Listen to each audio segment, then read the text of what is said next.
ಬೇಕಿತ್ತ ಈ ಜೀವನ? ದುಡ್ಡು ಸಂಪಾದನೆ ಮಾಡಕ್ಕೆ ಇದೊಂದೇ ದಾರಿ ಏನಲ್ಲ.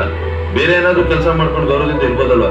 ನೋಡು, ಅವಾಗ ಈ ತರ ಮುಖ ಮುಚ್ಕೊಂಡು ಓಡಾಡುವಂತ ಪರಿಸ್ಥಿತಿ ಇರೋದಿಲ್ಲ. ಯೋಚನೆ ಮಾಡು.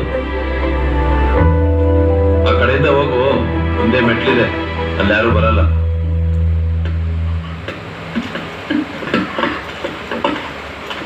ಒಂದ್ ನಿಮಿಷ, ನನ್ನ ಹತ್ರ ದುಡ್ಡಿಲ್ಲ. ಒಂದು ಕೆಲಸ ಮಾಡು,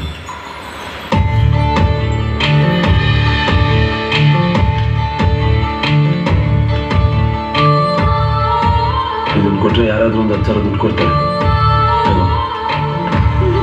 ತಗೋ, ಪರವಾಗಿಲ್ಲ, ಇಟ್ಕೋ.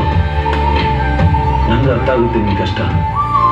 ಎಷ್ಟು ಪ್ರಾಬ್ಲಮ್ ಇದೆ ಪಾಪ, ನೀನು ಈ ಕೆಲ್ಸಕ್ಕೆ ಬಂದಿರ್ತೀಯ. ಇಟ್ಕೋ, ಹೋಗಿ ಇಟ್ಕೋ.